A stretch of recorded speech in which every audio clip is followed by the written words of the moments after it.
Well, hello everybody. Today we're talking about coaching performance. What do we do when we have someone who isn't performing to our standards? Now, that could be an employee, paid staff, or that could be a volunteer. We're going to talk about it in both contexts.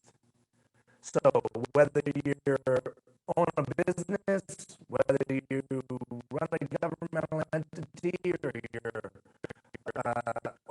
you run a nonprofit, whether you're a mid-level manager in industry, or you're a frontline supervisor in a governmental entity, or you are a volunteer leader of volunteers. How do we take someone who's not performing to standard and get them to standard and beyond?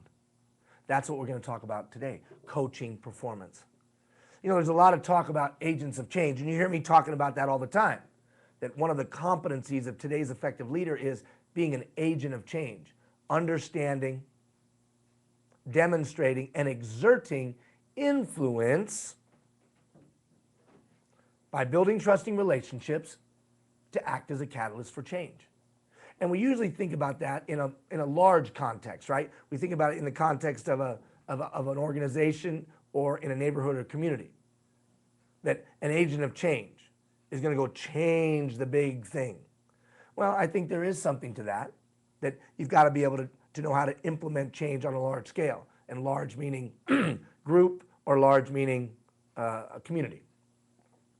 But I think that more importantly, do you know how to affect change in the performance of an individual? The agent of change understands, demonstrates, and exerts influence by building trusting relationships to act as a catalyst for change. Well, guess what? Individual performance is the exact same thing. So, in today's user-driven society, where people are used to driving the bus, and whether that's in social media, because of social media, and they get to have their own Facebook page where they're driving the bus, user-driven, or because almost every institution that they interface with in their life allows them to have a say, and because trust is such an integral part of today's dynamic, almost every purchasing decision based on trust, so many things that we do based on influence, we're influenced by things that we trust, not by experts. Wouldn't the way that we manage people or try to move them from below standard to standard or above be the exact same situation? I would suggest that it is. So why don't people just do their jobs, right?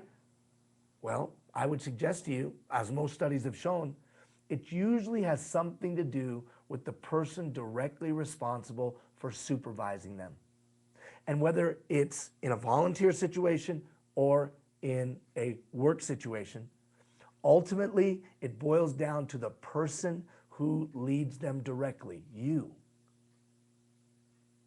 People leave jobs not because of the organization, but because of the person who leads them. People don't show up for the volunteer opportunity not because of the overall mission of the volunteer organization, but usually because of the person who's directly leading them. But be clear, there's only 3 reasons why employees don't perform. And all 3 of those reasons boil back down to the person who's leading them. Now, you might argue with me, you might send me an email, that's fine. But I'm telling you, there's only 3 reasons why employees or volunteers don't perform. So before we can talk about how to correct poor performance, we have to identify the root causes of poor performance. There's only 3 reasons. Reason number 1, that individual doesn't know the expectations. Now, clarity of expectation can sometimes be taken for granted. Well, don't you know how to do that? Well, yeah, maybe they know how to do it in their previous job, but maybe they don't know how to do it your way. And there's a lot of different interpretations of how to get a task accomplished. So oftentimes we don't clarify the expectation. Now, formally you could clarify the expectation through job expectations, written job expectations. You could clarify the expectations through some kind of onboarding training program. You could clarify the expectations by sitting down and talking with them face to face. Depending on the size of your organization, it might be a face-to-face conversation. The question is, what are you doing to clarify expectations? And if you're saying this, do you understand how to do this? I can guarantee you here's what the response will be. Yep, I totally understand. But are you sure they understand? So just presenting expectations in written form or verbally does not ensure that they understand the expectation. So what's the mechanism that you're utilizing to check for understanding? Can you explain to me what we expect? It's completely different than saying, hey, do you understand what's expected? So it's not only how are we presenting the expectations, but how are we checking for understanding? And I'll give you some tips in a minute. Second reason why employees or volunteers don't perform. They don't have the ability, the tools, or the training. Now, what does that mean? Well, oftentimes, have you ever walked into a public setting, maybe a town hall, or a recreation and youth center, or a recreation center, or a municipal pool, or even the front desk of a business, and you're greeted by someone who you can tell does not want to be out in front. They just don't want to be there. They look down, they never look up at you, they're kind of quiet and shy. Well, somebody put that person out there because they were the only person to put out there. They aren't the best face of the organization. And then you walk in and you're frustrated because you can't understand why they're not outgoing and gregarious and excited and enthusiastic. I can tell you why. Because they were the wrong person. Because you didn't clarify if they had the ability. Now, ability might also mean skills and attributes and qualities. So one way to mitigate poor performance is be clear about the attributes, qualities, and competencies necessary to execute that task. So does this candidate have the ability? And again, saying, do you know how to do this and do you have the ability is probably not the question you want to ask. It's those open-ended questions. Tools and training. Do they have the physical tools? Do they have the broom and the dustpan? I found that out when I was helping run a big, large hotel casino operation. And I was very frustrated one day when I walked into our buffet. Now, there were times when we would feed up to 26,000 people a day in that hotel. So we were feeding a lot of people. And you walk into the buffet and it was a filthy pit. It was a mess. Thousands of people going through there, but it couldn't be a mess. It needed to be clean. No one wants to eat with chicken bones on their feet. Had to be cleaned. So I found the manager. His name was Edward. What is going on around here? It's a filthy mess, was what I said.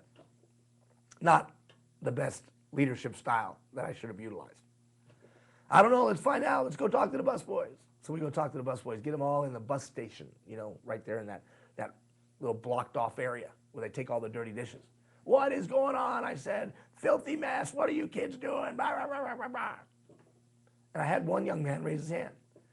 And he held up a broom, like a little hand broom, and he held up a dustpan. He's like, this is all we have to keep the place clean. And I said, this is all you have? Like, okay, that's what you're supposed to have. He goes, no, you don't understand, Mr. Hill. This is all we have. One broom, one dustpan. I said, for this 800 seat restaurant? He's like, yeah. So I turned to the manager, I'm like, what is going on around here? How come these guys don't have the tools to do their job? Of which he looked at me and said this. Well, we were told that we're not allowed to buy any supplies since it's the end of the month. And I said, what? Yeah, we're not allowed to buy any supplies because it's the end of the month. I said, who made that stupid decision? And everyone looked at me. Because I had sent out a memo that said, don't buy any more supplies. So these kids are trying to clean 800-seat restaurant, thousands of people going through a day with one broom and one dustpan. So why weren't they performing to standard? Because they didn't have the tools. And finally, don't have the training. So the standard's not being met because you haven't trained them. Now, oftentimes, here's what happens. We clarify the expectations. We check for understanding with the expectations. They get it. We send them out into the volunteer force or the workforce, And when they get there, somebody says, hey, look, I know how you were trained, but just follow me. I'll tell you exactly what to do. Right? So that continuum, do they have the ability? Do they have the tools, physical or otherwise? And do they have the appropriate training? And then finally, the last reason why employees don't perform is they choose not to. What? Yeah, listen. Sometimes there's things that employees and volunteers have choices in, and then there's things they don't. Like, there's no choice in the way in my organization we answer the phone. There's going to be a salutation, there's going to be an identification, there's going to be a solicitation. Hello, thank you for calling the Changing Point. This is Ian, how may I assist you? Now, the words you say in that, that's up to you. But those 3 steps, there is no choice. We're going to do all 3. How many of you ever called someplace and you get McDonald's? Or you call a governmental entity, Sabayan Recreation Center, Joe's Fleet Yard. Well, that's not a salutation, identification, and solicitation. That's a very small example. But stop and think about where there's lack of clarity of what an employee has a choice in or a volunteer has a choice in and what they don't. And oftentimes they get those 2 things confused. In this area, there's no choice. This is how we do it. In this area, you have some flexibility. In this area, we answer the phone, those 3 steps. The words you use, up to you. You have that flexibility.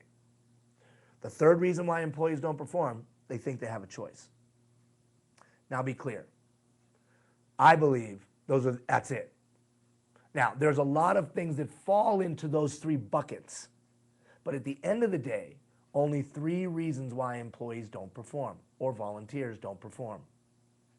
Ultimately, who's responsible for all 3 of those things?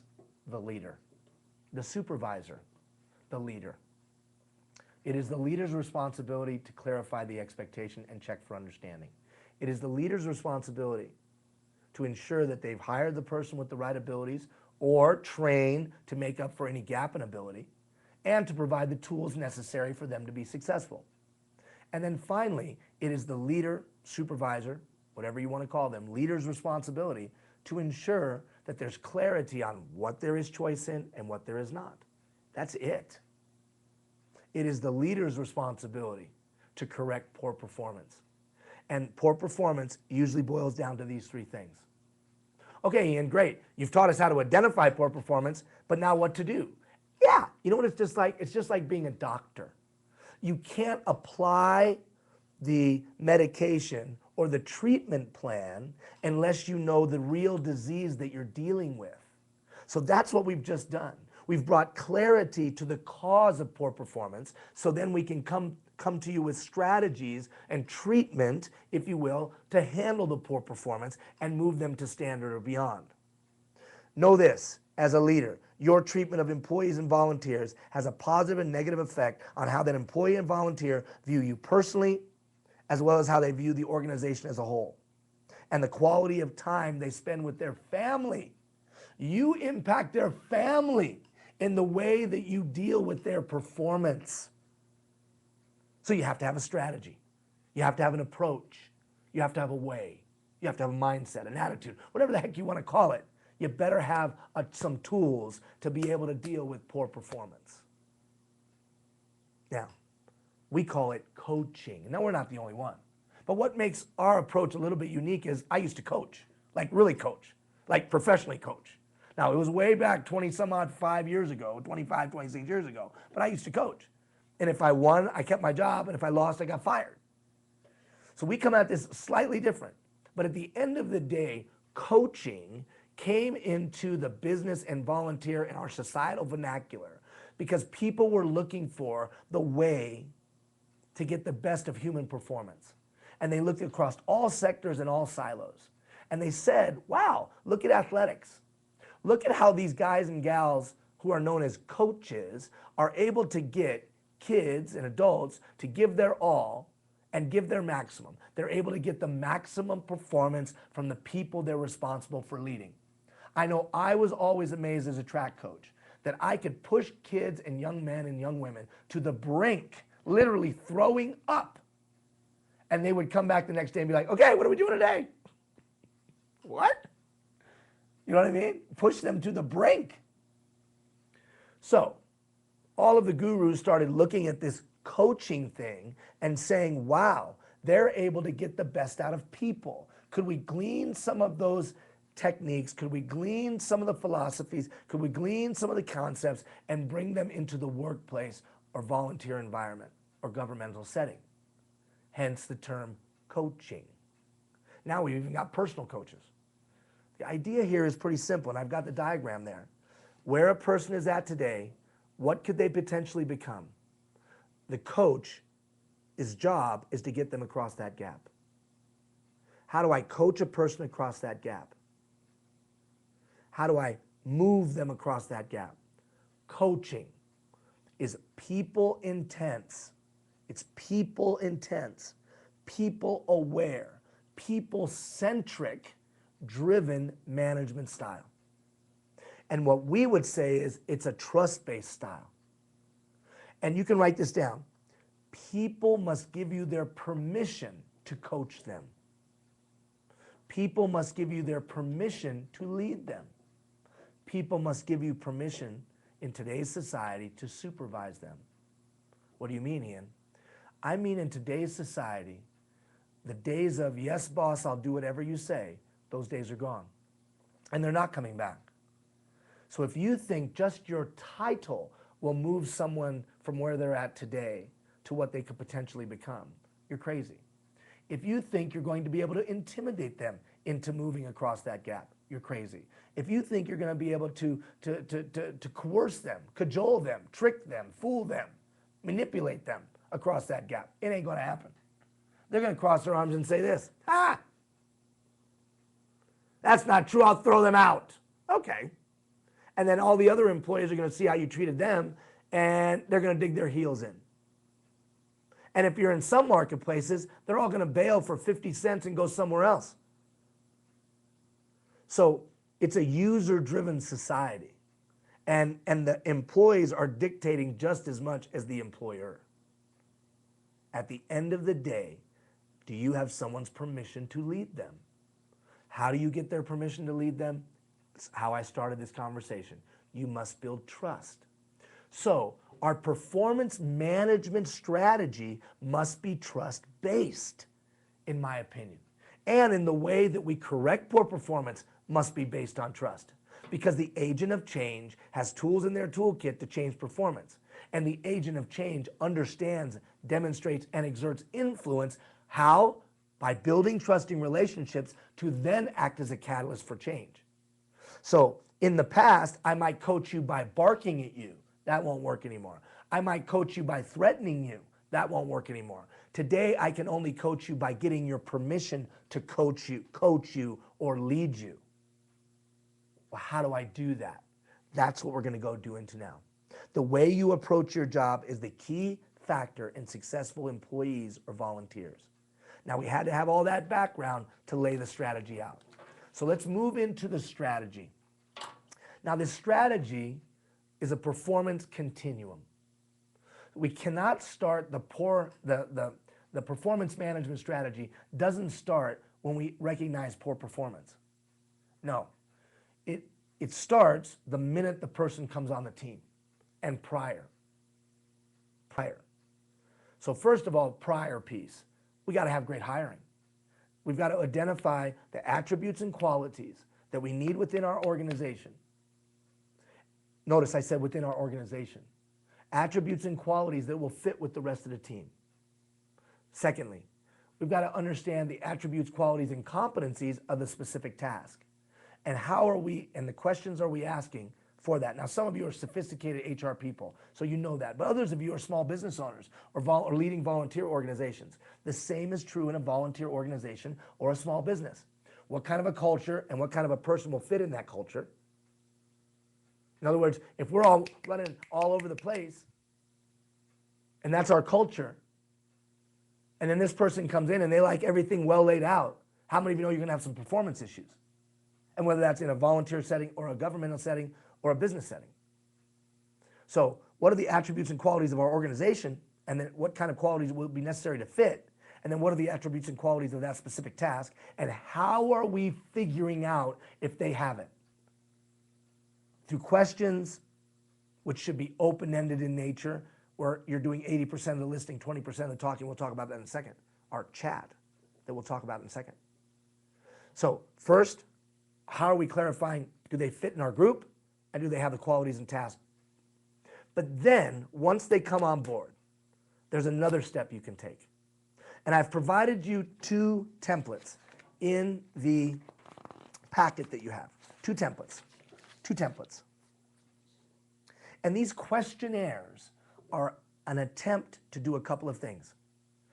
One, to give you insight and wisdom about this individual. Typically, that learning curve is months. It takes months to get to know that new hire, months to get to know that new volunteer. Let's shorten that curve so we can build that trust sooner. Secondly, it clarifies for me their expectations of me as their leader. And again, usually that takes 6 months to learn. I don't have 6 months. So I learn about them, they learn about me, we shorten the curve. In addition to that, it sends a loud message that we allow the voice to be heard from moment one. I'm already working on building trust. We're in a user-driven society, and to whatever degree possible, I want the user, the employee, to be able to have some sense of self-determination, some sense of self-reliance. By allowing them to speak first. I don't get it. We'll watch. So what I would do, if I had a new hire or an employee that came under my purview, maybe they've been with the company, but now they're with me, or a new volunteer, or a volunteer that's been with the organization a long time, but all of a sudden they're now with me, and I'm charged with supervising or leading them. In an attempt to build a trusting relationship with them, I'm going to say, hey, I'd like to know a little bit more about you, so I have a better understanding of how to help you and how to lead you in the way that you want to be led. Think about that. Think about that, Jeff, in the way you want to be led. So these questionnaires, one for for-profit, one for nonprofit, will help in that. They are similar, but I want to go through each one, and then we'll talk about the differences. So let's look at the for-profit. It says the changing point. This is actually what we do within our own company. Number 1 question, what motivates you? What motivates you? You want to improve society, social stimulation, passionate about a cause, want to make money. What stimulates you? What gets you excited? What fires you up? Now, on the surface, that's self-evident, right? I need to know what their hot button is. I need to know what the thing is that charges them up and gets them excited. Now, look at question number 2. Who was your best boss and why? Now, I don't need to know their name. But listen very closely, my friends. If I know who your best leader was and the attributes and qualities that they exhibited, I know exactly how you're going to judge me. Because that's the gold standard that you compare every leader to. And wouldn't that be valuable information to know day one? So I'm just going to ask, who was your best leader? Don't need to know the name, but why were they such a great leader? What were the qualities and attributes that they exhibited? Number 3, who was your worst boss? Please don't tell me the name, but tell me what they did that made them so bad so I can avoid that landmine. In just those 2 questions, I absolutely understand what that person expects from me and what that person will not tolerate from me. I know every time I make a deposit in their emotional bank account. Every time I act like their best leader, I make a deposit in their emotional bank account. Every time I act like their worst leader, I make a withdrawal. See, it's that simple of the trust-based. So I'm going to build trust from day one. Look at the 4th question. Just straightforward and asking, how would you like to be managed? Do you want to be told every single step? Or do you just want to be told the destination and then you come up with the steps or something in between? Let them tell you how they want to be managed from moment 1. What's your preferred style of recognition? Do you want a pat on the back? Do you want a bonus? And you may not have the flexibility for that. Do you want me to praise you in front of people? quiet, behind the scenes handshake? How do you want to be recognized? See, I know a business owner. They do all kinds of stuff, which is really cool. But she sends these people on cruises. And I had one of her employees say to me one time, you know the money she spent on sending my wife and I on a cruise? I would have just rather had the money. Because I got 3 kids. And you know how much effort we had to go through to actually go on the cruise with just my wife and I and get someone to watch the kids? It was more hassle than it was worth. Or you bring somebody up to the front of the room and you praise them in front of the room and you celebrate them in front of the room and they're humiliated and embarrassed. And it never made the positive impact you wanted. So why not just ask? When you do great things, how do you want me to recognize that? All right, turn the page. Quickly. What are your strongest qualities? Let them tell you what they're great at. Oh, we heard that in the interview. Yeah, but it's different when they're trying to sell you on them and now they got the job. What are the areas of your professional toolkit you need the greatest improvement? See, I'm clarifying right away where we might have some stumbling blocks, where we might have some opportunity for coaching. I can mitigate the risk of poor performance if on day one I say, where are you going to be a little weaker? What are your 3 biggest workplace pet peeves and frustrations? Again, pre-identifying potential landmines so that we can avoid those challenges. Who do you admire most and why? This goes back to the best boss. It's just another way to ask, who's great leaders in your life and what do you admire about people so I can try to be that? Well, you're asking me to change, Ian. No. I'm asking you to be more self-aware. Remember, coaching is people-centric. It's people-aware, people-centered. So what should I ask the people? What are your greatest professional aspirations? I need to know what their dreams are so I can help coach them to the dream. You do that day one. So here's what you do. You take it, you give it to them. You give them a week to fill it out. And then you sit down and have a debrief with them. And all you do is have a chat. So in some white space, write this down. The rules of the chat. 80% listening, 20% talking. 80% listening, 20% talking. You're doing nothing but asking open-ended questions. And in this specific contest, you're just saying, what are your strongest qualities? And they just tell you. And then you ask some more questions. And you're just taking notes. You're learning about them. Now stop and think about it. Jeff, stop and think about this. A boss, the first thing they do is say, tell me how you want to be managed. Give me some deeper insight to you. Give me some insight to what frustrates you and what makes you angry, because I want to avoid that, and I want to be as good as your best boss, and I want to be nothing like your worst boss. Not, here's how you fill out your time card. Not, here's where the restrooms or washrooms are. None of that. First thing out of the gate is, tell me how you want to be managed, Jeff. Don't you think an employee would appreciate that? Or a volunteer would appreciate that? You listen. Yeah, but when do I tell them my expectations? Well, let me tell you something.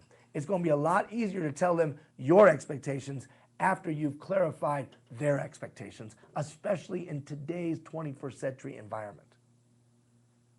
So you give it out, give them a week to do it, then you sit down, you have a debrief utilizing the chat, asking nothing but open-ended questions, 80% listening, 20% of talking, to better understand. Remember, nothing more powerful in the world than a person feeling understood. Don't you think that's a step towards building a trusting relationship? So here's a tangible tool to do that. All right, let's look at the volunteer one, and let's just talk about how it's different. Notice question number 1, same. Question number 2, same. Question number 3, same. Question number 4, same. Oh, wrong one, sorry. That's not true. I looked at the wrong one.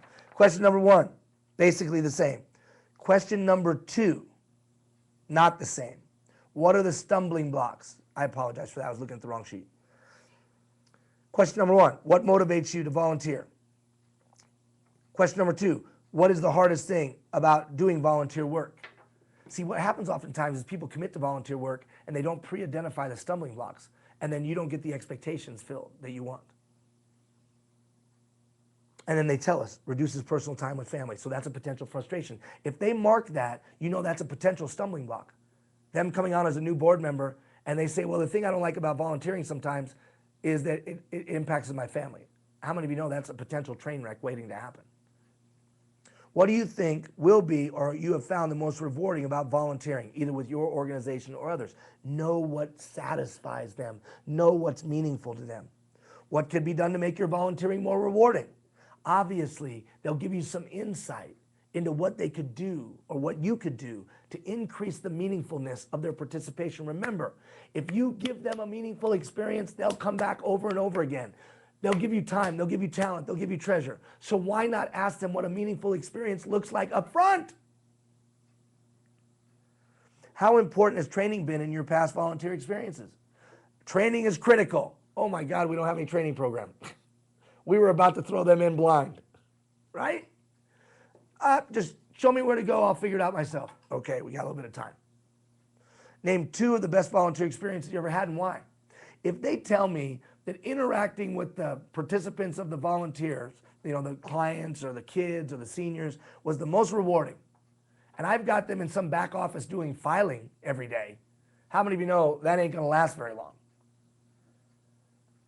Volunteering logistics, preferred duration and frequency of your volunteer work.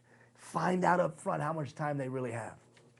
Preferred method of recognition, we've already talked about that. Indicate the important factors for volunteering with your organization. What were the 3 reasons you came here?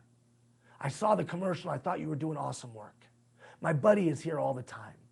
And you know what? I need something to fulfill me every day. Guess what? You better find out what that commercial is and make sure they're doing that. You better make sure they're spending time with their buddy. And you better make sure it's meaningful. And those 3 things better happen once, at least every 90 days. If not, they're going to be burned out and their performance is not going to be standard.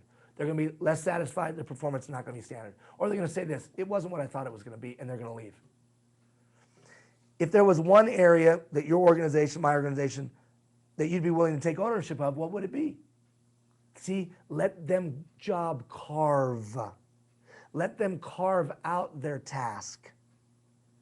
They're more likely then to be engaged and be passionate about it. What has been your most memorable volunteer with our organization, your organization, moment so far? If they're new, then in past. Again, that gives you clarity on what's fulfilling to them. In both instances, whether it's the for-profit or the non-profit, volunteer sector, social profit sector, or even governmental sector, what do these do? These give me a deeper understanding of them as a human being. And in addition to that, I begin the hard work of building the trusting relationships. I know and understand you better, I'll modify myself to meet yours. I know and understand what is meaningful and important to you, I'll make sure you experience some of that to the best degree I possibly can. And now that I understand what you will not tolerate, I'll do all that I can avoid, all that I can do to avoid those landmines in your life. Just those 3 things, I think, would make a person say, wow, I'm open to this person leading me. I'm open to this person guiding and directing me. I will give this person permission to be my boss. What does this do? It mitigates poor performance because you know up front expectations that they have, and so on and so on. Yeah, but when do I tell them my expectations? That would be next. You then would insert your expectations. Then there's one more step. You would insert delegation matrix. Now that's not a part of this video, but it's here. And whether it's here in the portal or here on the page, it's here, whatever platform you're listening to this on. It's here. Look for that delegation matrix or delegation, effective delegation, whatever it's titled, either effective delegation or delegation matrix. Because that gets inserted next. So first we do a good job of hiring, following the principles that I articulated. Then we onboard them with this questionnaire. Then we clarify the expectations for them. Tell them what we expect. Then we utilize that delegation strategy to ensure what they can do on their own, what they have to do with me, and what's in between. We do all of that to ensure what, Jeff? That they can perform. But even with all of that, we're going to have some poor performance. So the balance of our conversation, keep me on time track here. So the balance of our conversation is, after doing that continuum, what do I do next? After doing that continuum, what do I do next?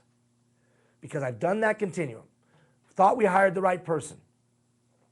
onboarded them with the questionnaire so we better understood them. We then articulated our expectations and checked for understanding. We utilized Ian's delegation strategies, and in those delegation strategies, we clarified what they could do on their own without us, what they had to come to us and talk about, and what was in between, all based on proficiency. And we're still not getting the performance we want. What to do? Exactly. And that's why we've given you this handy dandy sheet. Because I'm going to give you a system, a process, a format, a schematic to follow. Now, why is it in schematic form? Well, there's a lot of boxes and triangles and diamonds and lines and arrows. Because just like a schematic, you can follow it. It's sequential and it doesn't change, which means that it ensures consistency of our application of our coaching strategy when we recognize poor performance. Everybody gets treated the same.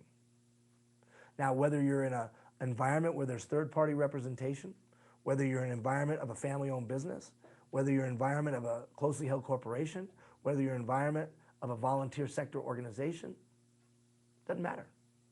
Consistency of coaching poor performance, or addressing poor performance is critical. And by having a roadmap to follow, we ensure we're all doing it the same way. In addition to that, I can handle that. I can follow the steps. This is so intangible, poor performance, personalities, people, attitudes, and the like, so intangible, I'm attempting to put some structure and make it more tangible as possible, so that anybody can navigate through it and you can coach poor performance. All right, let's look at this. First of all, some principles. One, you got to be a good doctor. Remember, I introduced that analogy earlier. Got to be a good doctor. What's the root cause? So like a good doctor, I'm probing, I'm listening, I'm hearing, I'm thinking, I'm taking in the information. 80% listening, 20% talking, trying to figure out what's really going on so I can apply the appropriate treatment. Coaching helps others reach their potential. This is not personal. Look at that next box. Address the performance, not the person. So in other words, all I'm trying to do is help you be better. I don't need to punitively punish you. Stop being bad. That's not going to go anywhere. Tell you that right now. That's not going to work today. Put them on the street for 2 days and they'll change their performance. No, they won't. They'll just come back bitter and angry and try to figure out a way to sabotage you till they can get another job. That ain't going to work. Yeah, but there has to be corrective measures.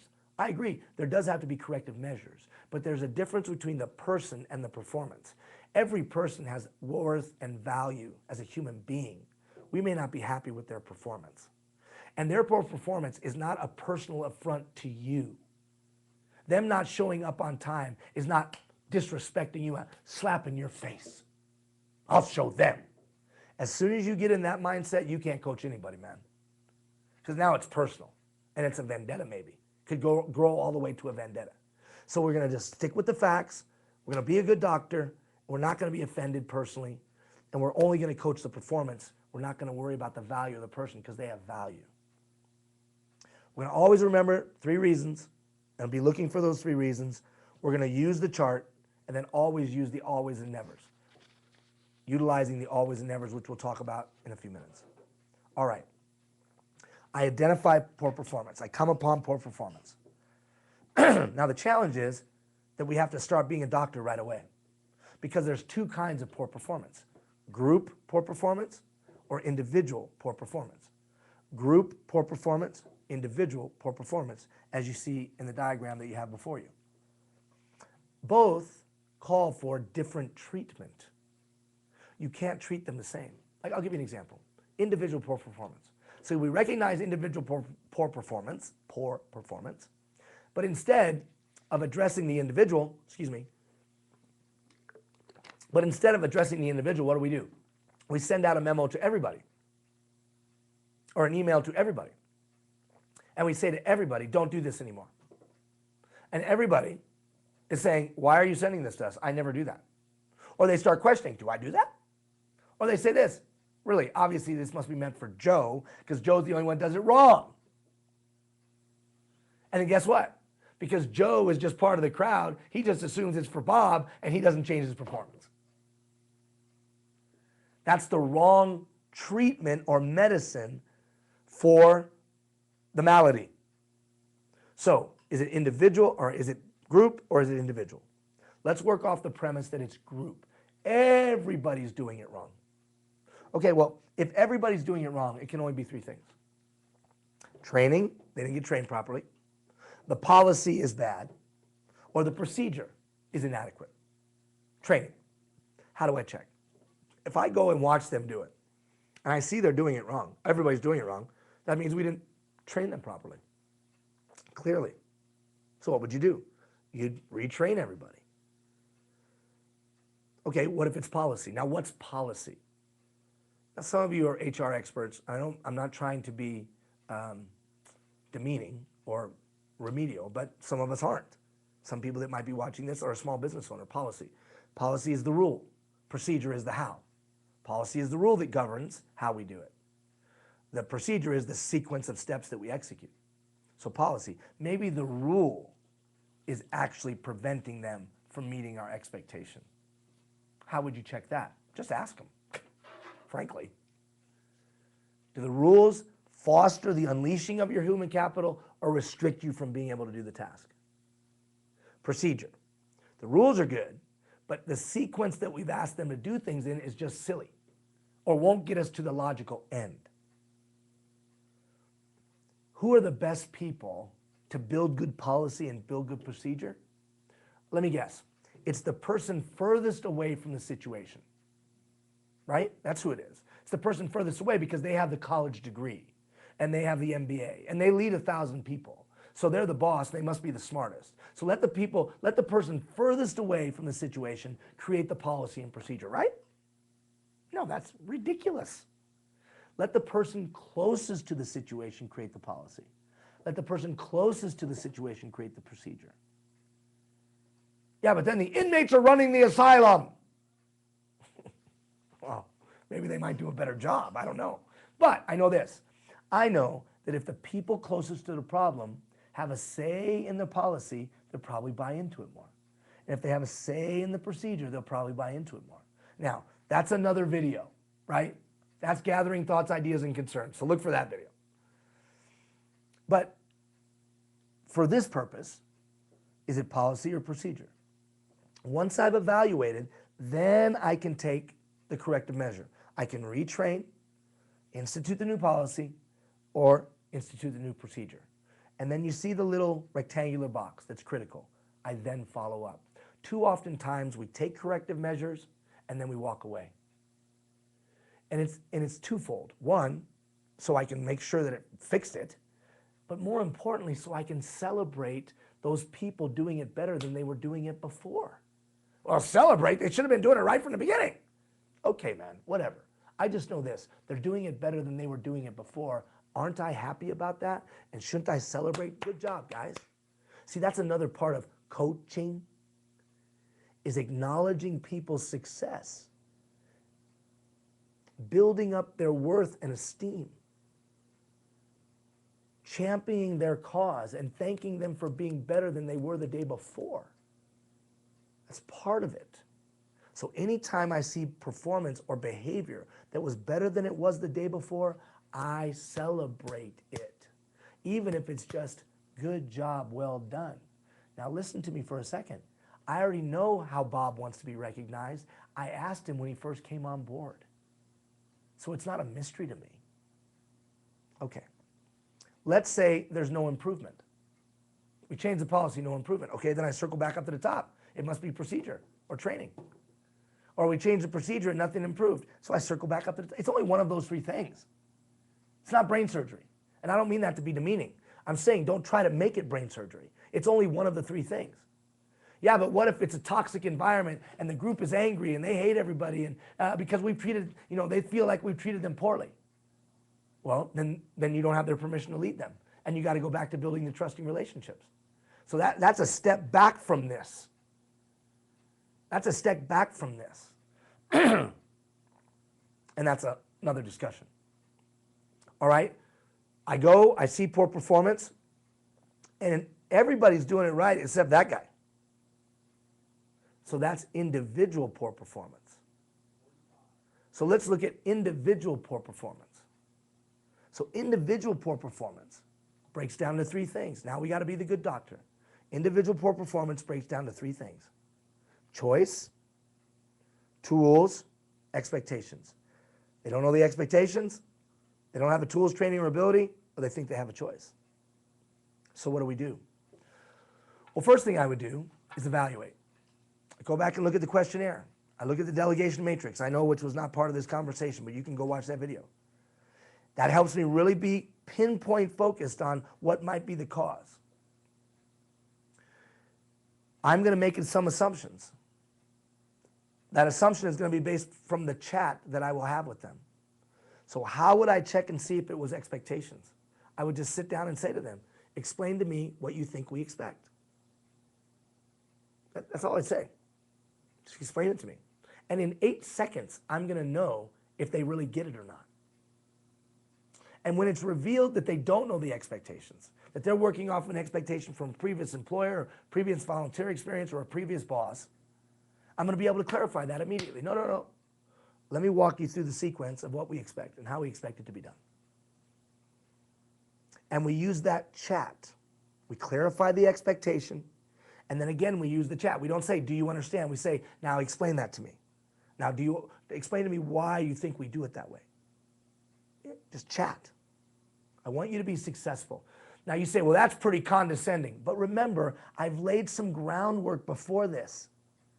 I laid some trust groundwork. So it's not going to come off being condescending. You don't lay that trust groundwork. They don't know your heart. They don't know you're here to help them. They don't know that your role is that you're trying to understand how they can best be managed, and you'll bend to that. Without that, it might come off condescending. But within the context of that, it's not going to come off condescending. That's why those first steps are important, to prepare you for this day, so this conversation goes better, not worse. Clarify the expectations. Check for understanding. Follow up. Performance improves. Woo! Performance doesn't improve, then it must be one of the other things. Okay? We check training and tools. So I go and check and see if they have the physical tools. Like here's an example.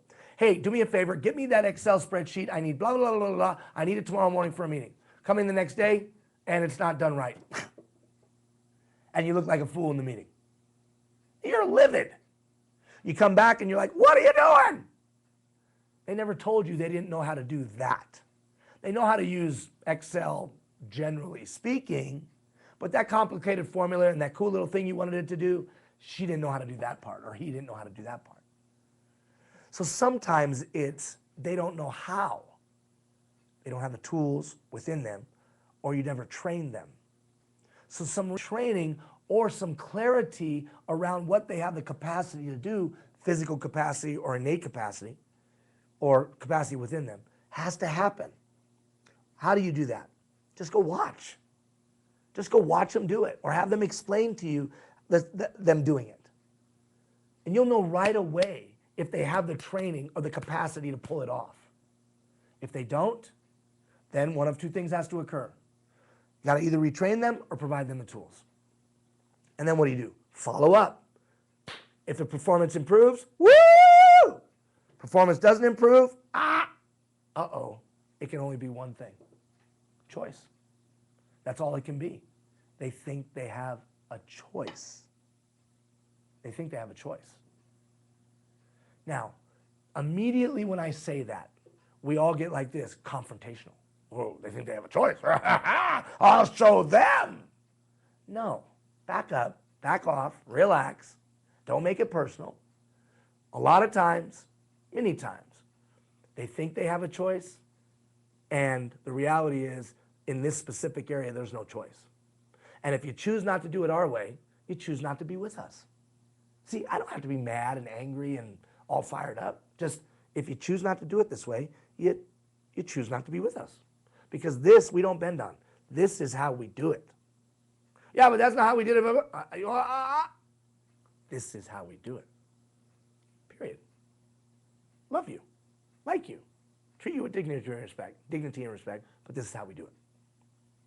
Okay, so when we come to that point, we've checked for expectations. They totally get it. They can explain it like the back of their hand. They have the training, they have the tools, we verified that, we get that, we know it, and they're still not performing to standard. Now we have to confront. And that's one of the challenges of being a coach. You have to confront. Now, I don't mean confront negative. I mean, I got to address the issue. How much of poor performance is going on in your organization that other people, other employees, other volunteers are frustrated with because you're unwilling to confront. You're unwilling to take and have the conversation. You're unwilling to sit down with the individual. Part of good coaching is confronting the poor performance. Not that necessarily the poor performer. I'm not confronting them, but I'm saying we must address this poor performance. Every minute you walk by poor performance, every second you walk by poor performance, you've just established a new standard. You've just said this is the standard. We can't have that. So you must address it. So how do you address it? It goes something like this. Bob, thank you for talking with me. Now, before we talk to Bob, I would ask you to ask a few things of yourself. What kind of a communication style does Bob utilize? Fact-based communicator, value-based communicator, belief-based communicator, emotion-based communicator. When's the best time to talk to Bob? Where's the best time to talk to Bob? Is the best thing to talk to Bob to sit together in a chair in my office where we're looking at each other, no barrier between us? Or is the best place to talk to Bob behind my big desk so I send the message, I'm the boss? I don't know, Bob.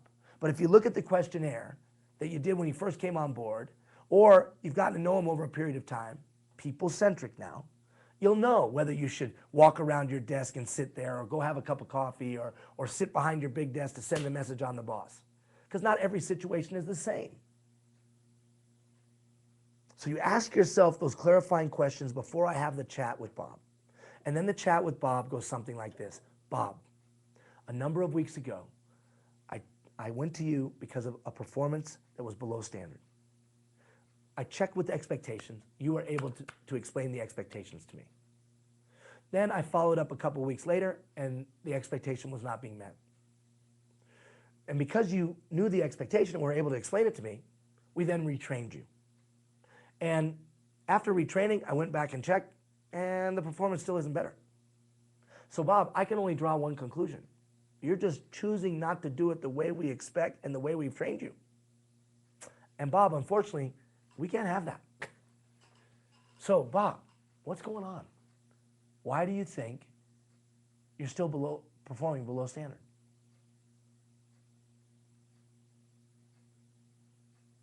Now you say to yourself, has the tape paused? No, there's no buffering in your internet. I'm just showing you what I would do. I would just be quiet and listen. And let there be that dead space, that silence, which is a little uncomfortable. Just like you were trying to figure out if your internet had stopped. Why? Because what I want to do is put it on him. The day you got brought on board, I asked you how you wanted to be managed. And we tried to do all that we could for you. Then, utilizing the delegation matrix, which I know isn't in this video, you'll have to watch it, but utilizing the delegation matrix, I let you clarify what you were going to be able to do on your own, what you had to do with me, and what was in between. And we worked off of that covenant. Then, when I saw the poor performance, we clarified the expectations. You explained to me. And I even retrained you or provided you the tools that you needed. And we're still not getting the performance. So what's up? Notice that continuum makes this conversation really, really easy. As opposed to a personal confrontation where I'm against them. Everything that I've done up until now would suggest I'm not against them. Everything I've done up until now would suggest that I'm for the employee or the volunteer. So what's the deal, Bob? And just see what they say. And then work with identifying the attitudinal barrier. Are they angry about something, injustice that they feel occurred? Are they having a personal problem in their family life? Are they having a situation with another employee? Did they get passed over for a promotion that they thought they should have got? Is their cubicle, 4 centimeters or 4 inches smaller than the guy next door who got hired a year after them? Who knows what it is? It's an attitudinal barrier. It must be, because everything else is good to go. Once I've identified the attitudinal barrier, here's the thing. I'm not okay with it, right? I have to say, thank you for letting me know that. I'm sorry that you and Joe aren't getting along. Thank you for letting me know that. I am really, really sorry that you're having those problems in your personal life. And here's some resources we have to take care of that if you're a large enough organization. Or if you're a volunteer organization, maybe you need to go home and take care of that and not be volunteering. But at the end of the day, you must perform. Right? You gotta do the job. What does that look like? How do we lay that out? Well, first of all, we clarify the timeline for improvement. Bob, Joe, whoever, this has got to improve immediately. You can't tell those dirty jokes in front of the ladies. That changes today. Or you can't take off your shoes and take your smelly feet and put them up on top of your desk. It offends everybody. That's got to stop today. But in other instances, there might be a timeline where we're going to give them a week or 2 weeks to improve that. But you clearly identify the timeline for improvement. Then you ask them this: what are some steps you're going to take to improve? I'm trying harder, ain't it? So we've come to a place now, Bob, Joe, that I need to know what you're going to do different to get a different result. And then you might give them some suggestions, but I would avoid that. Let them tell you, what are we going to do? And then you ask them to clarify your role. How can I help you?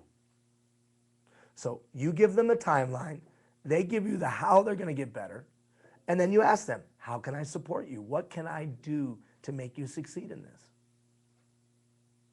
Now, in larger organizations that have a formal progressive discipline, the next step would be move into that formal progressive discipline.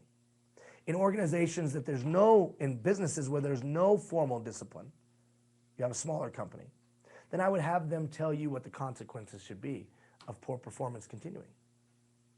In a volunteer setting, I would have that mutual dialogue. If this doesn't get better, then we're probably going to have to find something else for you to do. We want you to make a contribution, we want you to be here, but maybe just this isn't your thing. So be clear on the 3 different approaches. So at the end of that conversation, it's what's the next step if things don't get better. If you have a progressive discipline policy already in place, then you would go into that. This is that. This is so you don't have to get to that. If you're a smaller organization or you're an organization that doesn't have that in place, then let them dictate the consequences. Well, they're going to be really lenient. You'll be surprised. And then if it's a volunteer setting, it's we can't continue to do this thing. We'll have to find something for you to do. So then what happens? You put all that on paper, timeline, steps they're going to take, your role, consequences. It's an agreement. Trust, me and you. And off they go. And then you go back and do what? Check at the appropriate time frame. If the performance is improved, woo! If performance hasn't improved, follow the consequences. If it's progressive discipline, you already have it in place. If it's not progressive discipline, if you don't have that in place, then I would do the exact same thing again. Your performance didn't improve. And then you go and you would increase the consequence. And the consequence might be, if you don't improve it now, you're not with us anymore. Volunteer setting, performance didn't improve, you're finding something else for them to do. So that's it. Last page. Always, never. Pretty simple. Always do the top part, never do the bottom. Always do the top part, never do the bottom. Always do the top part, never do the bottom. Not brain surgery. Read them, they'll make sense. Maybe read them for the next 5 days. Maybe start every work day or every volunteer day where you're a leader. Read those things. So what have I tried to do today? Well, in the hour or so that we've been together, I've tried to give you a way to manage poor performance. But remember, it's a continuum, and we begin to set ourselves up for success from moment 1. We clarify their expectations of us, utilizing a people-centered, very focused, and people-aware strategy called coaching. I ask them, how do you want to be led? How do you want to be managed? How are you motivated? Who is your best? Who is your worst? Help me better understand you so I can do a good job of leading you. Fundamentally different than most bosses would do. Then I can clarify my expectations with them. Then, utilizing that delegation matrix approach, which is another video, I'm sorry, but you didn't want this to be an hour and a half.